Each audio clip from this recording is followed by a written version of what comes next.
Hello everyone, आप लोग कैसे हैं। आज का टॉपिक है लोअर बैक पेन। देखो, सबसे पहले हमें देखना कि हमारे कमर में दर्द क्यों होता है। कमर में दर्द हमारे इसलिए होता है, या तो हम एक ही पोस्चर में ज़्यादा देर बैठ जाते हैं या एक ही पोस्चर में ज़्यादा देर तक खड़े रहते हैं, तो हमारा प्रेशर सारा ये तो घुटनों पर और ये कमर पर पड़ता है।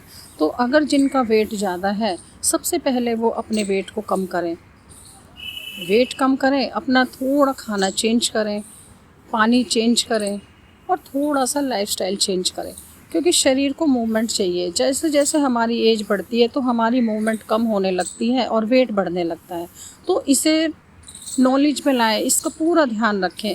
अगर वेट ज़्यादा है तो वेट कम करें और घूमना फिरना ज़्यादा रखें। खाने में अपनी डाइट को चेंज करें। देखो, जब हड्डियों में दर्द होता है, या तो कमर में हो या घुटने में हो या पीछे सर्वाइकल पेन हो, ये सारी स्पाइनल कोड से रिलेटेड बीमारी होती हैं। तो उनको सबसे पहले एक तो धूप दें।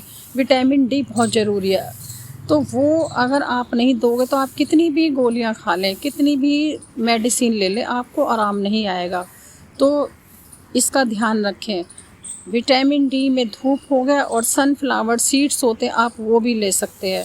ऑयलिंग मसाज करें, तिल के तेल से गुनगुना तेल करें और वहाँ पे मसाज करें जिस एरिया में पेन है। तो ये चीज़ों को अवॉइड ना करें। खाने में आप कैल्शियम ज़्यादा लें। देखो, हमारी हड्डियों को calcium plus phosphorus plus vitamin D, तीन चीज़ें ही जब मिलेंगी तभी हमारी हड्डियां स्ट्रॉन्ग होंगी। उनको हीट भी चाहिए। अगर हीट नहीं मिल रही, वो ठंडी हैं, ठंडी होके वो कट करती हैं, फिर वो टूटने लगती हैं क्योंकि वो अंदर से खोखली हो जाती हैं, पेन होने लगता है। तो इसका भी आप ध्यान रखें। तो इन चीज़ों को अवॉइड ना करें बिल्कुल भी।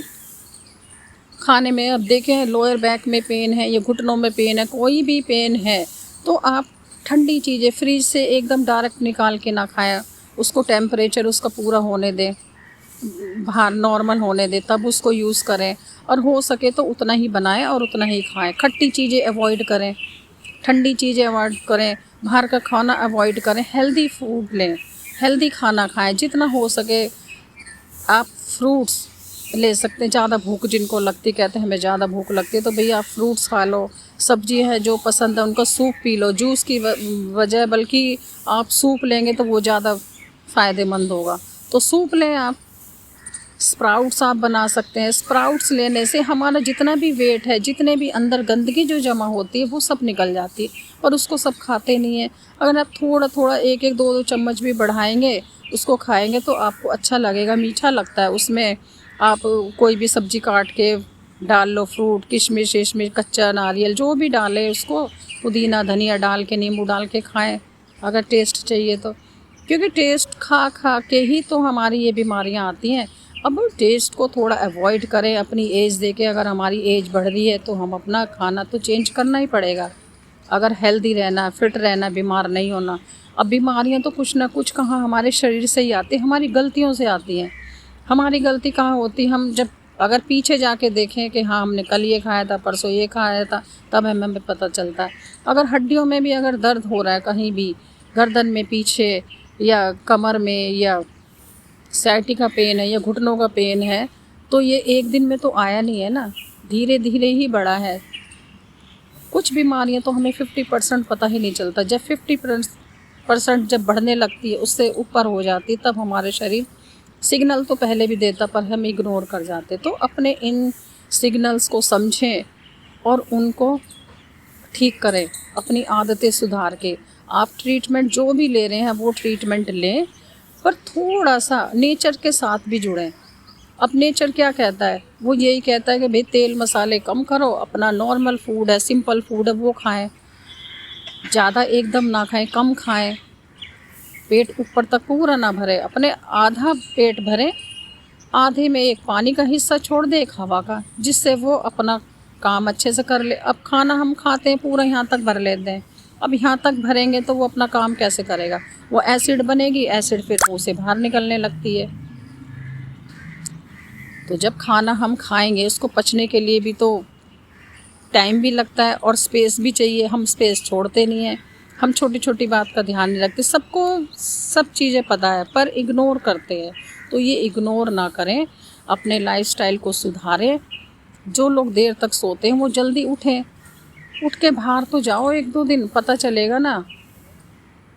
घर में तो काम पूरे दिन चलते रहते, आप थोड़ा सा टाइम निकालें, मैनेज करें कैसे न कैसे, और धूप ज़रूरी लें,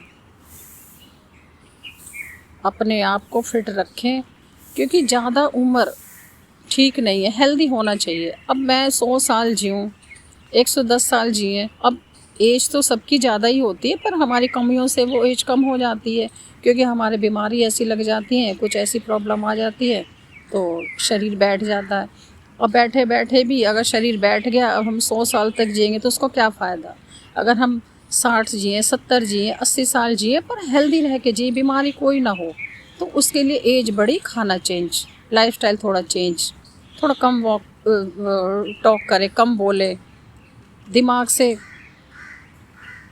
कम काम लें। कम काम ये है कि ज़्यादा बक बक ना करें, स्ट्रेस फ्री रहें, ऑयलिंग मसाज करें। आपके पास दिन में कितना टाइम होता है, किसी भी टाइम आप अपने शरीर की मालिश कर सकते हो। हम टीवी देखते हैं, गपशप करते रहते, फ़ोन पे लगे रहते, तो ये सब चीज़ अवॉइड करो। अवॉइड नहीं कर सकते तो देखते करते हुए आप मसाज करें।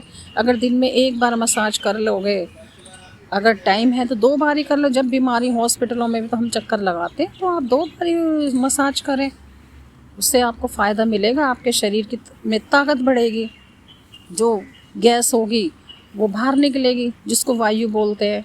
और जिनको भी ये प्रॉब्लम है तो वो ये वायु मुद्रा बनाएं।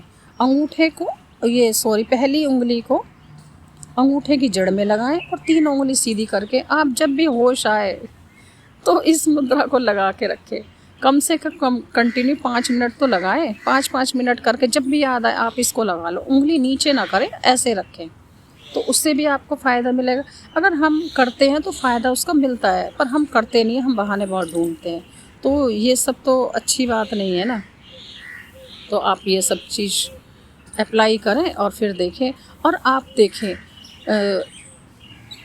मतलब ये जो कपड़े धोने का एक ब्रश आता है, लकड़ी का होता है, एक प्लास्टिक का होता है, एक पतले पतले तार वाला होता है, तो आप जब नहाएं आप अपनी पूरी शरीर को गीला कर लें और नीचे पैर से लेके, ये देखो ये पैर है, पैर के नीचे से स्टार्ट करते हुए धीरे धीरे ऊपर की साइड जाएं दोनों पैरों में, फिर और ऊपर जाएं दोनों हाथों में, ऊपर की साइड अपना सर्कुलेशन को रखना है। और फिर आप सर को पूरे ब्रश से अगर आप नहाएंगे तो आप देखेंगे कि शरीर कितना हल्का फील होता है।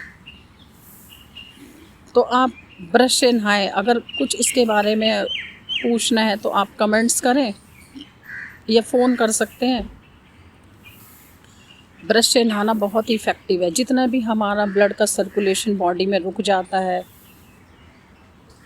तो बीमारियां आती हैं, आती कि नहीं। जहाँ पे ब्लड का सर्कुलेशन रुका वहीं बीमारियां शुरू। तो ब्लड का सर्कुलेशन ठीक होगा, ऊपर की साइड जाएंगे। और जो हार्ट पेशेंट है वो नीचे की साइड करें, क्योंकि ब्लड को हमें ऊपर लेके जाना है। अगर नॉर्मल है, अगर हार्ट पेशेंट नहीं है तो आप नॉर्मल ऊपर की साइड जाएं। और जो हार्ट पेशेंट है वो नीचे की साइड ब्रश लगाएं, क्योंकि हमें ब्लड को ऊपर नहीं लेके जाना, ब्लड को डाउन करना है। तो ये चीज़ों का ध्यान रखें, आप इसे अप्लाई करें। और मिलते हैं नेक्स्ट वीडियो में। हरिओम।